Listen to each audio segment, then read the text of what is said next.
So I wanted to start today by breathing. So I'm going to lead you in a little tiny breath. So what I would love to do is box breathing. So breathe, the pattern is to breathe in for about 5 seconds, and I'll do this with you. Hold it, and then breathe out. And we'll do it 3 times. Ready? Okay, breathe in.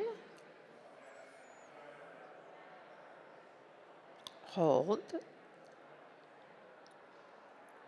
Breathe out.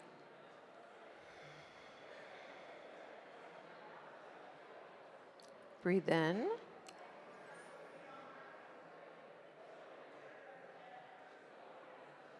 Hold. Breathe out.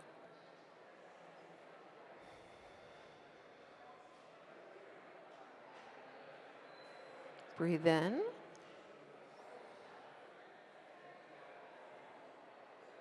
Hold. Breathe out.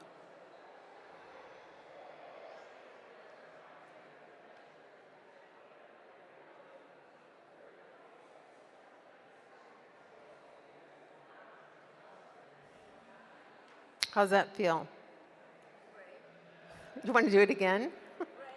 Okay, I know. It's one of my favorite things. So I had this whole talk planned, and I decided to do something completely different. And what I've learned in life is that it's not necessarily what happens, it's how you react to it. So I got a phone call. And it's one of those phone calls where you're like, are you calling me? And it was like a little bit surreal, kind of fun, and super scary. I bet you're wondering who the phone call was from. So I've been working with the team. We've been in Dharamshala, India, that's where the Dalai Lama is. And they asked us, the Music Institute said, we're going to create a song for the Dalai Lama's birthday. And would it be possible for your team to create one in English? And so the significance of this is that normally they do only a song in Tibetan. This year they're doing one in Tibetan, one in Hindi, and then one in English for the first time in history. So I was like, that sounds exciting, that sounds fun, I'm super honored, this is gonna be great. And so I said to them, we were on a Zoom call, I said, in a perfect world, what would this look like to you? And they said, oh, we'd like a catchy tune that would stick in your head. And I'm like, uh-oh, they're asking me to write a top 40 Billboard song. And I said, could you give me an example of what that might look like? And they said, oh, I don't know, something like Country Roads. I don't know if you remember that song, John Denver, you remember. My mom used to sing that to me. And so I was like, okay, team, we can do this. So I get Major and Josh and my whole team all organized, and we start writing. And I said, but before we write, could you send over the lyrics that you wrote in Tibetan? And it's been translated into English. So I looked at them, and I'm reading them, and I'm like, I said, can I be super honest with you guys? And they said, yeah. And I said, you want a song that's going to translate to the Western world? And they said, yes. And I said, love you guys. Please understand that. But this will not play well here because we don't have the reverence for him that you guys do. I said, do I have permission to write a song that I think will play well here? And they said, oh, absolutely. So we went to town, we started writing, and we presented it. So we're all like, we didn't sleep that night, we're all excited, we get on the Zoom call, and guess what? They hated it. I'm like, oh my God, how can this be happening? Like, no, no, no, no, no. And so I'm like, okay, it's not what happens, it's how you react to it. There's some silver lining, there's some amazing, wonderful thing here, right? So what was interesting was that what I found was this idea that when we sit down and we try to understand one another, that doesn't always happen. And in this situation, because we have so much alignment and so much agreement, because both teams are really working together to truly create something that will bring people together. And so I thought, well, if it's this hard to do that in a situation where we're in agreement, what about all the other situations in life where we're not? And it was one of those really profound moments where I was like, no wonder we don't have world peace. No wonder this is really, really hard. And I started to think about my role in AI. I started to think about my role in technology and this intersection of being human and empathy and technology and the importance of really being able to see one another. And then I realized the importance of really connecting on a human level. And the lesson that I got was that our soul is designed for connection, but our hardware is designed for protection. And so when we see something that isn't familiar, that isn't like us, that isn't something that we truly can feel like we can resonate with, we don't like it. We go, oh, it's different, it's not me, doesn't feel like me, doesn't fit. And so part of the evolution of humans is to be able to truly start to see that in the divineness of one another, there is something beautiful. And so I started to think about, well, what if? Like a big what if. What if I see you and you see me? And I see you and you see me? And you see me and you see me and you see me and you see me and Ray sees me and you see me and Mika sees me and you see me and our tech guy sees me and we all see each other. In that moment, we can glimpse each other's amazingness. When I feel that, I feel double, triple goosebumps. And I know in my soul there's something, there's a there. And so as we started to look at this, I thought, well, what if when we write the song, we write a song where we help people see one another? Because in that seeing each other's humanity, there's the possibility of creating a world that we all want to live in. And so what I thought I would do is I would open it up to have you guys share your perspective, because I can sit with my team and I can try and write a song, but I really feel like what's important is to have this multifaceted perspective. And for me, that's really what empathy is this opportunity to see, what does Mika think? What does Ray think? What do you think? What do you think? Like, and if all of us contribute and all of us start to see one another, then there's this possibility, maybe, if we're all in alignment and agreement that that's what we want to do, that in that moment, maybe I don't want to steal from you. Maybe I start to care that you're homeless. Maybe I start to care that you're hungry. Maybe I start to think about, oh, you have kids. Maybe I start to think about, you want to be loved. You want to be acknowledged. You want to feel not separate. And in that moment, we start to see one another's humanity. And there's this profound opportunity for connection, where we reduce the fear, we let go of whatever the amygdala is starting to talk about, right? It's the stories that we tell ourselves. And in that moment, we can start to truly create amazing awesomeness. And so I thought, because this is a really wonderful and small group, that maybe we could have a discussion about what you see and help me see what I can't see. So how does that sound? Great. Who would like to share? You want to share? Come here. Sorry for my English because I am from Colombia. Yeah? So it's difficult for you to understand me, just ask again. What I see you? What I see you from you? Wisdom, love,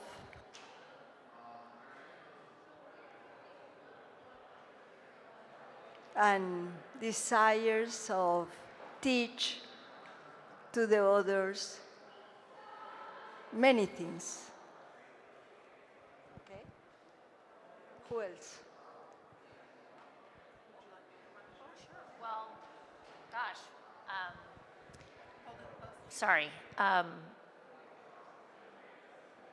I, I'm really into AI, and what really drew me was the title, the empathy in the AI, because you don't always see those two words together, or at least, and I go to a lot of AI events and read as much as I can, and so what drew me to you before I even met you was the empathy in AI, and I was like, wow, empathy in AI, you just don't hear that all the time, and that you can have empathy and still be a successful consultant or help businesses make money, that they're not mutually exclusive. So with you, the empathy thing really just keeps standing out to me. Particularly, AI in healthcare, I just had a major surgery, and it's two doctors told me different things, but they read the same chart. And you're like, how is that possible? Two doctors on the same team, and you think, could AI have helped that, right? And there's so many, but there's a human aspect in everything, and I already get that sense from you, and that's where I want to learn more. So for me, the process of being able to see you and you see me and I see you and you see me is empathy. It is the process of us seeing one another. That's caring about the other person. Right. And so there's been, a lot of talk about what is empathy, how does it work, what is healthy empathy, where the boundaries crossed. And so I think part of this conversation is looking at how do you, and Mika and I had this amazing discussion about, in some cultures, it's about really thinking about others before yourself. And we talked about the importance of making that a mutual interaction so that you're taking care of yourself. Here's a good question. I feel like you get that human to human. Is this person empathetic? Do they care about me, or vice versa? But my big worry is I think AI can do a lot of good, but can you somehow code, or humans are creating the AI? Can these humans make AI empathetic? I'm not So in my perspective, right, and this is just like one little tiny sliver of the diamond, right, and I think empathy is really about many, many perspectives, that we have to decide what we're optimizing for and why.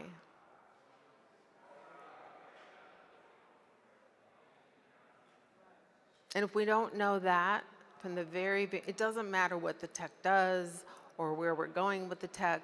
If we don't know what we're optimizing for and why, maybe that's why our world looks the way it looks and there's so much cognitive dissonance, is that people are developing before they're actually thinking about what is it that we really want to create.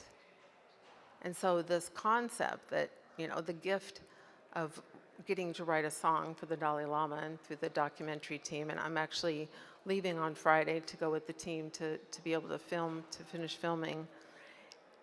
What I got to was, in their culture, compassion is everything, right? And so when I started to talk to them about the documentary, they go, well, the title is Empathy, the Pursuit of Joy, a Hero's Journey, or one of the working titles. There's Road to Resilience, there's Power of Perspective, there's the Ripple Effect, there's a whole bunch of different things. And so I said, well, for, let's say, the Dalai Lama, there's millions of people who are already a fan. And if they're a fan, they're always going to be a fan, right? Once you like somebody, you like them. But what about the rest of us who are not monks, who are not Tibetan, who don't want to convert, but we're searching, we're looking for something?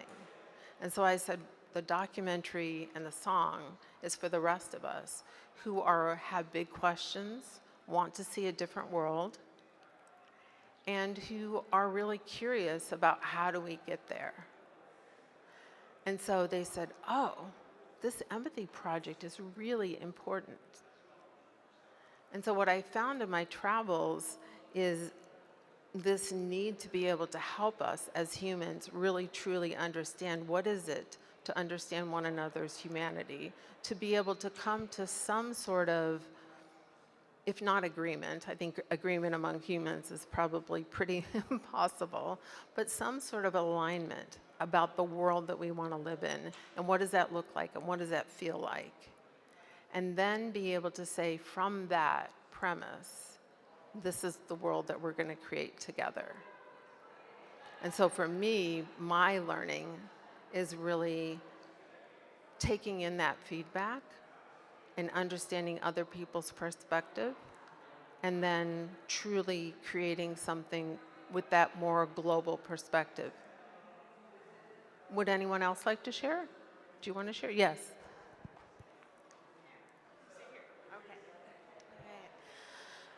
I've done a deep exploration of divination arts, and anything can be used to divine. A primary one in our society is the tarot. And what I see when I look at you is the Queen of Cups. That is the Queen of Cups, which is also the Queen of Hearts. If you're gonna, because the tarot is the same as the regular playing deck. And you've got the heart on your, I didn't even see, I'm not wearing my glasses, you've got the heart on your hand. I drew this morning, I was nervous about this talk, and so I have markers, and I drew on my heart, on my hand, my heart. And so one of the things that I do often is, like, when I'm not feeling confident, I just draw with this marker. It's a skin marker, and I just remember how much I'm grateful to be here and to love myself. So as a lifelong student of symbology, you drew 3 hearts on your hand, holding each other. And the levels of, we all have our inner child, our surface self, and our higher consciousness as 3 basic, there's a lot more going on, but you've got those 3 basics. So I see that as those layers of yourself, being the Queen of Cups, holding yourself, that's sitting in the throne of emotion, of water, of empathy. So I add one more thing. A dear friend of mine, I'd like to actually give you the contact for, met the Dalai Lama 30 or 40 years ago. He went and did a presentation in Lake Tahoe, and she knew almost nothing about Buddhism or what she was walking into, but she brought a painting she had done of aspen trees. And that was very well received as an understanding of an organism that looks like many, but is actually one. That sounds fascinating. Thank you. Would anybody, you want to share more? Yes, please.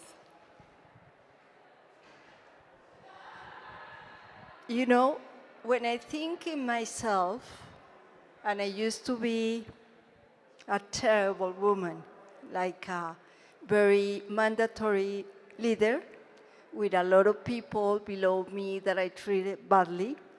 I was so dominant, and because of my position at that time. Then I called a divine moment of my life. I decided to cut off with everything, and I went to do a master's degree in New Orleans. And I took a test, psychological test that is called Berman. And it's about perceptions of the people, why people don't understand themselves or the others because they don't know their needs. So immediately I recall my childhood and my everything that I lived when I was a child. And I had at a time a lot of need for being warm, for being loved. And maybe for that reason I used to be very dominant because I want everybody to notice myself, to know myself. So I realized that when you want to get along with people and to create empathy is to go to their needs. And after that moment that I loved myself and I started to understand myself as I was, I started to change and to be and transform myself in what I am right now. I am a coach right now. And I decided to be an expert of that tool because I wanted everybody to have the same feeling that I had at that moment and to have empathy for others. So I wanted to share that. That's an amazing, beautiful story. And I think anybody who's attracted to the conversation of empathy has probably gone through some dark night of the soul, or several. I see some smiles out there, yes. We are each other's people. So I appreciate all of you. I see you.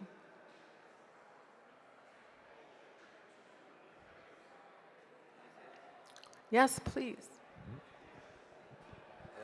I'm kind of curious. You seem so confident and comfortable, but in the morning, what happened? That's one thing. The other is, I don't know if you use the word empathy and boundary in the same sentence. Is there a boundary to empathy? So I wrote a book called Empathy in Action. In 2022 came out. So I was actually working on it a couple years before that. And before the word empathy kind of got popularized. And I did a whole bunch of podcasts after the book came out, and there were a lot of people who would argue with me about what empathy is.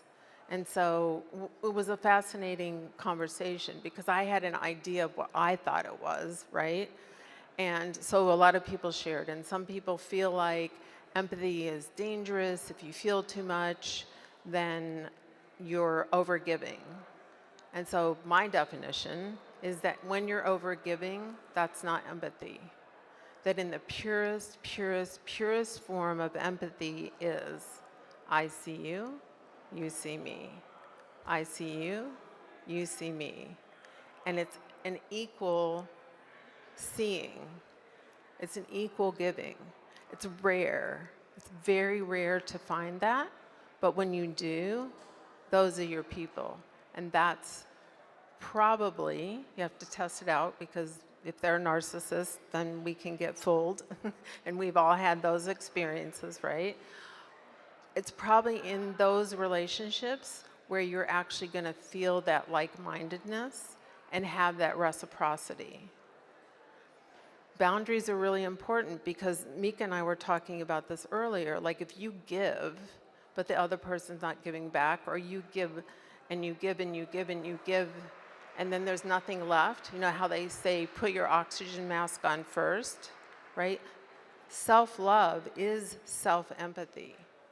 And what we talked about today was that's where it starts. So if you listen to the Dalai Lama, they say others before self.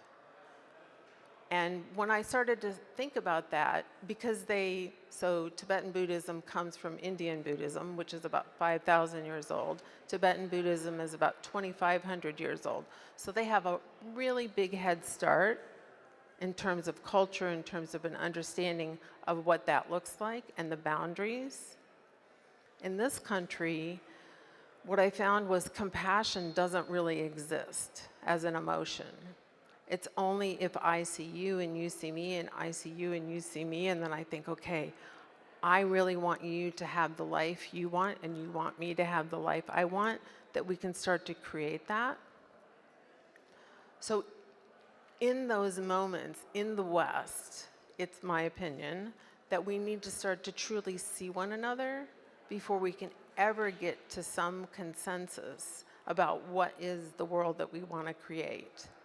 And I think your point is very valid, is what are those boundaries? What is okay? What is not okay? And defining that for ourselves, and then defining what that looks like in relationship to each other. Yes, Mika, come on up. I think I see you, you see me is a really beautiful concept, but sometimes I have overwhelming feelings of empathy and compassion without any reciprocation needed because I trust in the universe, right? And so it overflows naturally, and maybe the recipient doesn't have the capacity right now, right? But that doesn't mean that that person is not deserving of that empathy or compassion. But the universe I have found in my life always has a way to bring it back to you. And that might not be from that particular person, right? It might come in other forms. Esoterically, it might be energy or the quantum. But, I think I really resonate with what you said. I think that it really comes from an overflow after you love yourself. And when you can really see yourself and your shadows and the dark nights of the soul and the trials and tribulation, you see the humanity of everyone, that we are going through this journey called being a human. And that's where, to me, compassion and empathy comes from. I love that. I love that. Chris.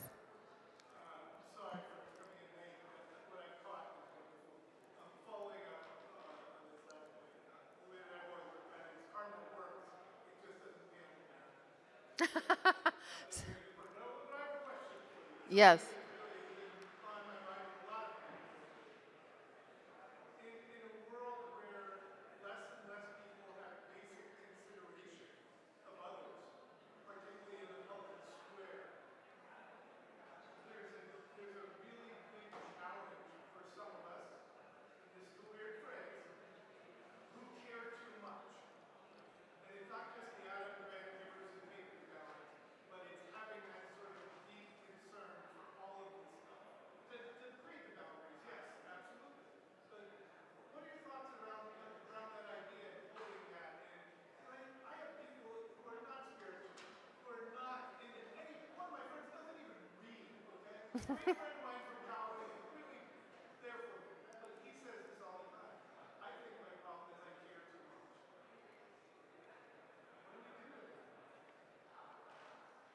I think that you're my twin brother of a different mother.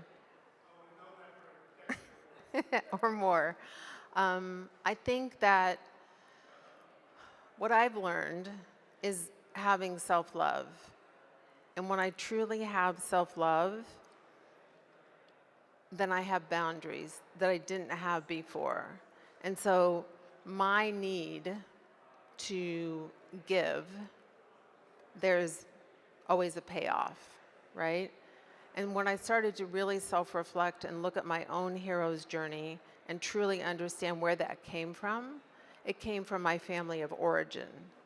And in my family of origin, I was the one who could see what my parents couldn't see. So I was a light being. My dad was an alcoholic. My mom was an enabler. And I could see them destroying each other. And I could see the effect, because I was clairvoyant, into the future about what would happen to us as a family and to them if it didn't stop. I remember laying in bed, and I'll be like truly transparent.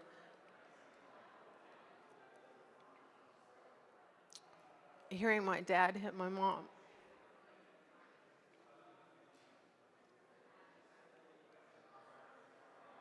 And wishing he would stop.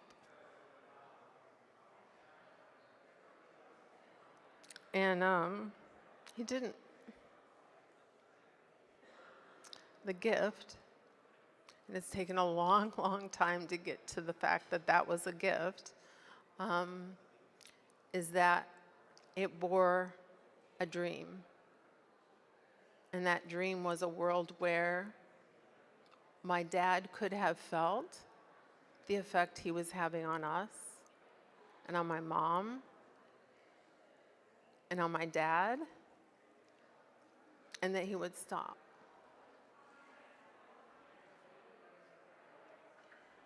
He didn't.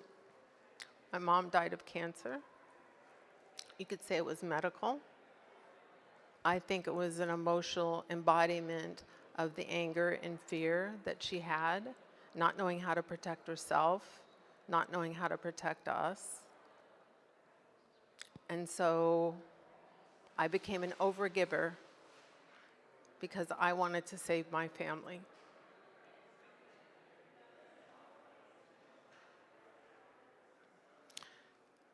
In some ways, that's paid off. And in some ways, it injured me. And it's taken a long time to get to this place to be able to speak publicly about that and to be able to understand that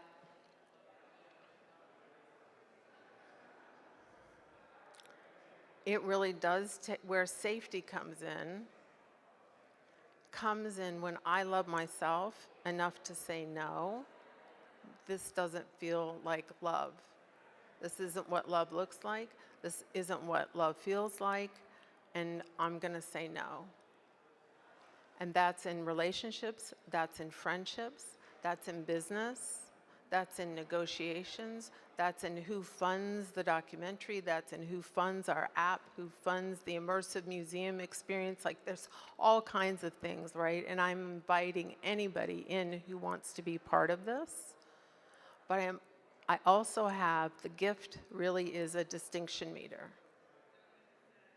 about who are those people who truly want to be part of this conversation and truly want to make the world better, and not just seeming like they're walking the talk. I look now for people who follow through in action and in deed, who are true to their word, who walk that talk, who are passionate like us and want to see that new world. And I'm going to hold the light that that new world is possible. It may not happen in my lifetime, Chris. It may not happen in your lifetime. But if I see you and you see me and I see your divineness and you see mine, together we can.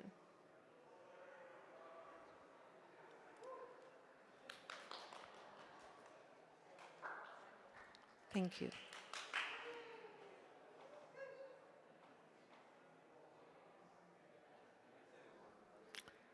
Yes, Mr. Bhutan. I'm actually from Nepal. Oh, you're from Nepal? Okay, so I'm creating this online marketplace as part of the documentary, and I found a Tibetan bowl creator from Nepal who's creating me special Tibetan bowls, singing bowls. So I would love to talk to you more, because I don't know, you probably know him. Yeah, I'm from Nepal, but I've lived here most of my life now. And it's interesting, like in the East, the family, the community is not very mobile, right? So there's a lot of support. And if one person is kind of exploiting the empathy, there's other balances. And in the West, I think because it's so personal, individual, and few really close relationships, uh, it doesn't balance out at times, right? So I was thinking, because we have a daughter, foster daughter from Eritrea, and she came with, nobody, just we picked up her at the airport, and but she was really stable, and she was very giving, and I was like, she grew up in a refugee camp, and how could she be so giving? But what I realized is, for the Eritreans, the tribe is global, and that provides her that confidence, right? And I think that's kind of the solution for us here, if we can find our tribe. And you were saying exactly that, right? Find the tribe, right? And I think that's kind of, I don't want to sound prescriptive, but I see that kind of the contrast. But thank you for holding this event. And one thing I noticed is, I actually went back to Nepal and worked with women entrepreneurs, and I thought the incremental benefit of investing in women has a higher return than investing in men, for so many different reasons, right? Yeah. Yeah, I mean, they actually hold the family together, they teach children, so there's a lot more reward, right? And it's interesting, I have a tech company, I'm a startup, but I'm not a techie. I'm the CEO, co-founder. But this event, I mean, look at here, more women than men. So that's my hope, definitely, that the leadership is coming from kind of the feminine power, right?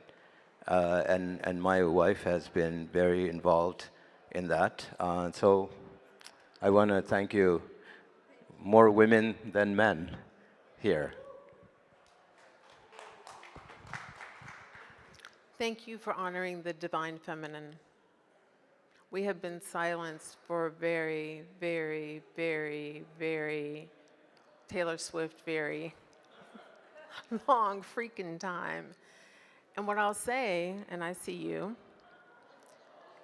is that so my next book is called The Economics of Empathy. And it's an economic model that says that when you treat your people well, your tribe, your company, your family, whatever that circle is, the employees work harder, they're more innovative, they're more caring, they care about the customers. You can't have a great customer experience without employees who care. And AI is not going to fix that, right? We need to get really serious about that. When you treat your customers well, when you create products and services and you walk your talk and you deliver, the customers automatically buy from you, and they buy more, and they tell their friends. So this economic model without the divine feminine makes absolutely no sense. And I feel like we have gotten to this point in the Industrial Revolution where we broke. We're broken. And we can do this, I appreciate Sam Altman, because he created a statement 2.5 years ago where he said, get rid of all the people, right? And it, like, this whole fear and doubt and uncertainty in AI made everybody jump to do something. And in that, for those of us who heard that, we went, wait a minute, what about the humans? Where are we? And so I think part of what's coming about and what you see the spirit in this conference and what Nicole and her whole team have put together is the rise of the divine feminine. And there's divine feminine in you as a physical embodiment in the male gendered body. So I appreciate the men that are here, and you embody that feminine spirit. And I want to graciously thank you for standing strong in that and for appreciating the contribution that that can bring. And you, I see you. I see you. You wanted to say something?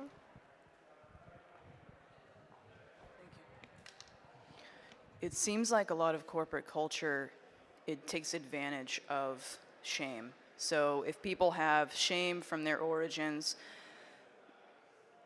it erodes the boundaries. I think that's a key thing that allows boundaries to be eroded. And then I see in entertainment and party spheres, when people go home from those environments, they still have that shame. They're trying to throw off that shame. You know, and a lot of art installations, a lot of things that I've seen, it seems like people are trying to be anti-shame rather than metabolizing and processing shame and being able to sit with it. Because it just goes undigested, and then we think, oh, I have no shame, you know. But it's not really fixing it. And it seems to me like it's two sides of the same coin. And, well, you know, AI is probably on track to take advantage of that as well if it comes from and is made by people who exist in that toxic shame culture.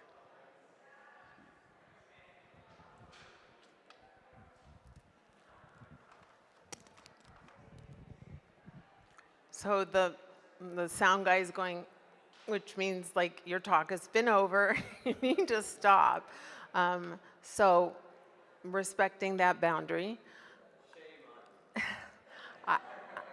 I really want to acknowledge you because there's an author, Brene Brown. I don't know if you've read Brene, right? And so she talks about on this side is empathy, and then on this side is shame, right? And it's a continuum. So if we kind of look like a math equation. And the key to migrating towards empathy, which is really about our soul's desire for connection, to be seen, to be heard, to be acknowledged, to be loved, is vulnerability. And so my opinion is the reason that we shut down shame is because it's really scary to be vulnerable. Because being vulnerable kicks in the amygdala, which is on this side, which is really our brains being wired for protection. So the more we come up against needing to protect ourselves, the more weirder we act. And the more we act out, and the stranger the behavior. And we're seeing that play out on a United States level. We're seeing that happen globally. And so I think part of it is becoming aware. And then when I look at the film, right, so one of the influences is the Matrix. So we're kind of all inside some sort of a construct about what's good, what's bad, what's not.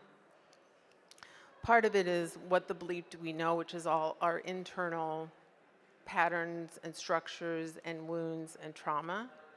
And I would say that the key is it's an inside job. So if making reference to film, it's inside out. And so what we're exploring in the film is really what's the secret?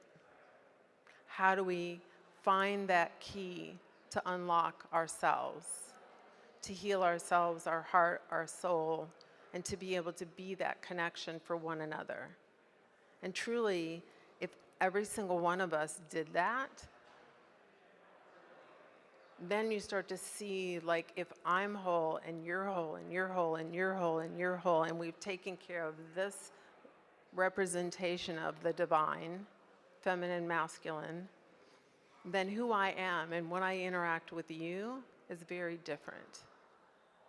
And so what I encourage us all is to, as you go through your own hero's journey, to look at your ordinary world, your call to action to the things that happen, like in life stuff happens, right? It's not what happens, it's how you react to that.